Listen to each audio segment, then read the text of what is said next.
Hello friends, welcome to our official channel the goal achiever. मैं राम कुमार आप लोगों का स्वागत करता हूं हमारे यूट्यूब के official channel the goal achiever में। जी हाँ फ्रेंड्स, काउंटडाउन स्टार्ट हो चुकी है आरआरबी पीओ और क्लर्क की। जैसा कि आप लोगों को पता है, इसके फॉर्म फिलअप की जो डेट है वो समाप्त हो चुकी है। अब आपके जो ये जुलाई मंथ है वो लास्ट मंथ है। नेक्स्ट मंथ यानी कि अगस्त में इसके प्री के एग्ज़ाम्स होने जा रहे हैं और इसका प्री काफ़ी चैलेंजिंग होता है प्री क्लियर करना।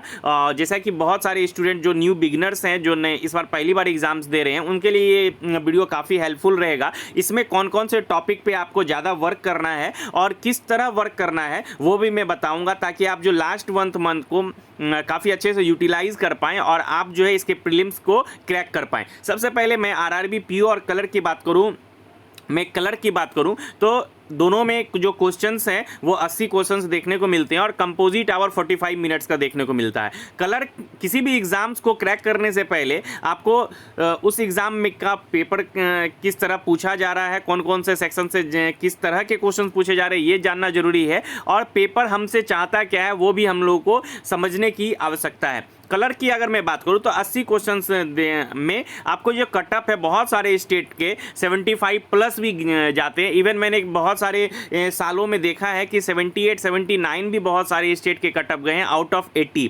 तो क्लर्क में चैलेंजिंग क्या है, पेपर का लेवल बहुत इजी आता है। आपकी स्पीड मैटर करती है विथ एक्यूरेसी। अगर आप एक्यूरेसी को मेंटेन करते हो और आपके साथ में स्पीड भी है तो डेफिनेटली आप क्लर्क को क्वालिफाई कर सकते हो। और आरआरबी पीओ के पेपर की बात करूं तो ये लेवल मॉडरेट लेवल का इसका पेपर रहता है। ईजी तो नहीं कहूँगा, मॉडरेट लेवल का रहता है। और इसकी जो कटअप है इतनी हाई नहीं जाती। इसकी कटअप आप मान के चलो 50 से 55 के आसपास ही लगभग देखने को मिलती है।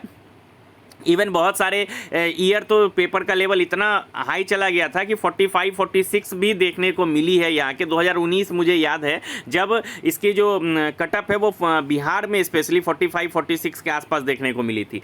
तो अब जानते हैं कि आखिर आरआरबी पीओ और कलर को कैसे हम लोग क्या स्ट्रेटजी अपनाएं कि हम लोगों के लिए बेनिफिशियल हो और हम लोग ज़्यादा से ज़्यादा स्कोर कर पाएँ और प्रीलिम्स को क्रैक कर पाएँ। देखिए, कलर का और पीओ का लेवल सेम नहीं रहता, थोड़ा सा अंतर रहता है। और दोनों में लेकिन जो क्वेश्चंस पूछे जाते हैं वो लगभग उनकी जो पूछने का जो तरीका है पजल्स का या क्वांट का लगभग उसी चैप्टर से पूछे जाते हैं, लेकिन उसका लेवल में थोड़ा डिफरेंस रहता है। सबसे पहले मैं रीजनिंग की अगर मैं बात करूँ तो कुछ रीजनिंग में आपको 40 अगर क्रैक करनी है, 40 में मैक्सिमम स्कोर करना है तो आपको पजल पे ज़्यादा ध्यान देना होगा।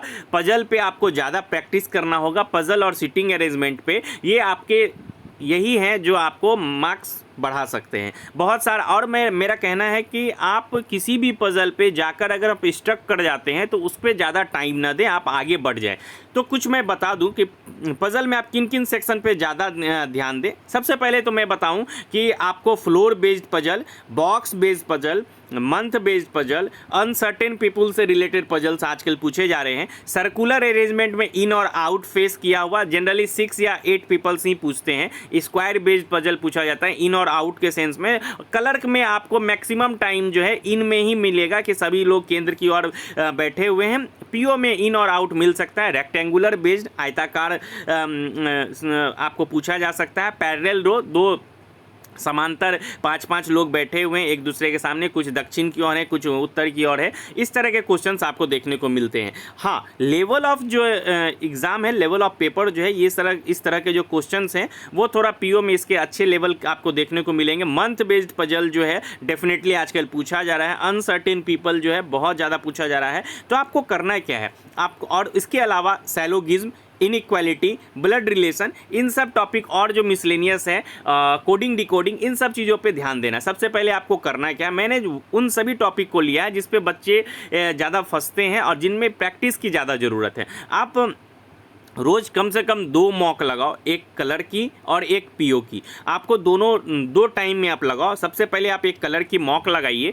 चाहे किसी भी मॉक, मैं अड्डा को प्रीफर करता हूँ, अड्डा या स्मार्ट कीड़ा को आप यूज़ कर सकते हैं। आप और ऐसे मॉक लगाओ जो एग्ज़ाम पेपर में जो लेवल पूछा जा रहा है उस लेवल का हो या उससे थोड़ा सा स्लाइटली इंक्रीज हो उनका लेवल। बहुत ज़्यादा हाई लेवल के पेपर आप लगाओगे और उसमें मार्क्स नहीं आएगा तो आप डिमोरलाइज हो जाओगे और फिर आपको फिर मॉक लगाने का मन नहीं करेगा। तो आपको एग्जैक्ट लेवल अड्डा का देखने को मिलता है, स्मार्ट कीड़ा का भी आपको एग्जैक्ट देखने को मिलेगा।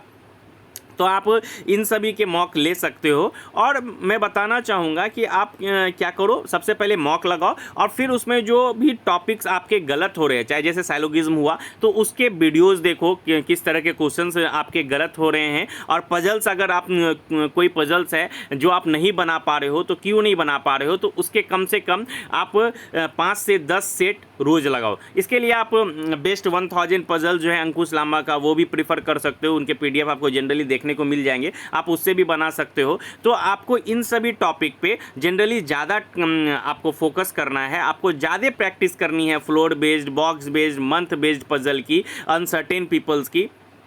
अगर आप इस तरह के क्वेश्चंस लगाओगे तो आपको डेफिनेटली आपको काफ़ी बेनिफिशियल होगा। मैं बता दूं कि क्लर्क में सैलोगिज्म देखने को नहीं मिलता आरआरबी क्लर्क में, बट डेफिनेटली आपको पीओ में देखने को मिलता है। तो आपको रोज़ एक मॉक लगाना है।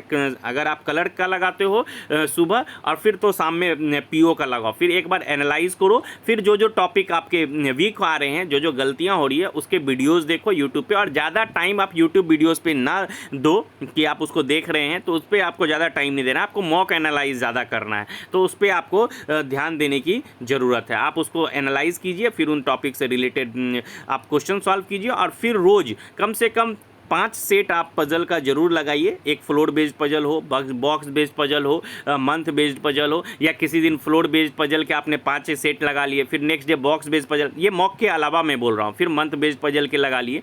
इस तरह आप इन सब टॉपिक को काफ़ी अच्छा बना लोगे।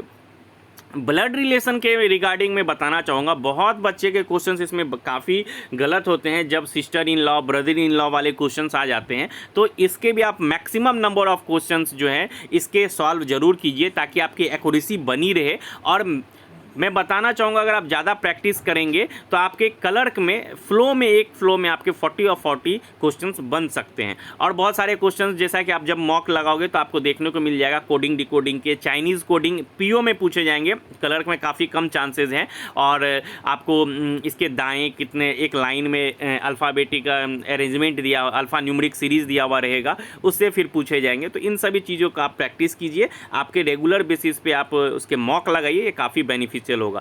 क्वांट में क्या है, आपको सबसे पहले रोज सिंप्लीफिकेशन करना है। आप जब मॉक लगाते हो तो आपकी प्रैक्टिस भी साथ साथ होती है। एक्स्ट्रा जिसमें आप वीक लड़ रहे हो, उसको आपको ज़्यादा प्रैक्टिस करने की ज़रूरत होती है। तो जैसे 2 स्क्वायर रूट्स कुछ की याद रहने चाहिए, स्क्वायर्स कम से कम 30 के तक आप याद कर लो, और क्यूब कम से कम 20 तक याद कर लो, तो ये काफ़ी बेनिफिशियल होगा। और कैलकुलेशन जितना फास्ट रखेंगे उतना क्लर्क के लिए काफ़ी बेनिफिशियल होगा, और पीओ के लिए भी। तो कुछ टॉपिक्स हैं, अर्थमेटिक में काफ़ी लोगों की प्रॉब्लम होती है। तो सबसे पहले मैं बता दूँ, अर्थमेटिक में कुछ चुनिंदे चैप्टर हैं जो आपको करने हैं। सबसे पहले आप पीओ के एग्जाम दो या क्लर्क के, सबसे पहले आप सिंप्लीफिकेशन उठाओ। तो 1 मिनट लगेगा, पूरा पेपर 40 के 40 क्वेश्चन देख लो, सिंप्लीफिकेशन उठाओ, फिर सीरीज उठाओ, डीआई उठाओ, उसके बाद आप अर्थमेटिक की ओर जाओ। तो उसमें आपको एवरेज के क्वेश्चन मिलेंगे जो आप इजीली सॉल्व कर पाओगे। एवरेज के क्वेश्चन बनाओ, फिर परसेंटेज के क्वेश्चंस बनाओ, रेशियो के क्वेश्चंस बनाओ। अगर आप टाइम एंड वर्क आपके वीक पढ़ रहे हैं तो आप इसके वीडियोज़ देखो,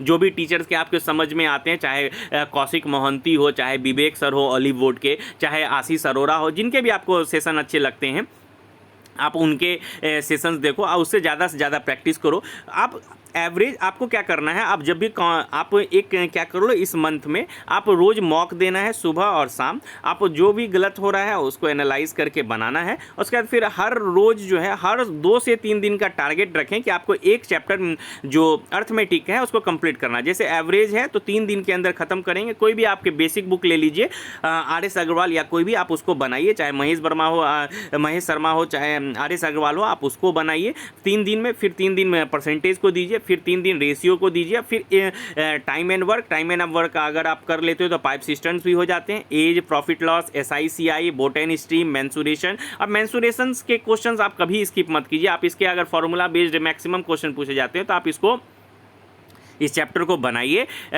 थोड़ा सा अगर आप चाहे सिलेंडर्स के जो भी फार्मूलेज हैं आप वो याद कर लीजिए, क्यूबाइट के याद कर लीजिए, बेलन के काफ़ी क्वेश्चन पूछे जाते हैं, और स्पेयर के, गोला के क्वेश्चन पूछे जाते हैं। इस तरह के क्वेश्चन डेफिनेटली पूछे जाते हैं। इस तरह के इसके आपके फार्मूलेज अगर आप याद कर लेते हो तो काफ़ी अच्छा होगा। हर 3 दिन आप इसको दीजिए, और साथ में फिर आपका मॉक भी चल रहा है तो आपके अर्थमेटिक पोर्शंस भी क्लियर हो जाएंगे। उसके बाद फिर आप मॉक पे ज़्यादा ध्यान दीजिए आपको, क्योंकि स्पीड भी लानी है तो मॉक रोज़ देना है सुबह शाम, और इन सभी टॉपिक पे ज़्यादा से ज़्यादा मेहनत करना है। तो ये इससे आपको क्या होगा, आपके प्री के एग्ज़ाम्स जो हैं क्लियर हो जाएंगे। अगर आपके पास कोई ऑफलाइन बुक हो, अगर कोई बेसिक बुक हो तो उसके भी पजल्स आप लगाइए। अगर कोई सेट हो जो बाज़ार में 20 या 15 सेट्स का, अगर पुराने हो तो कोई बात नहीं तो आप ये सेट बना रहे हो ठीक है।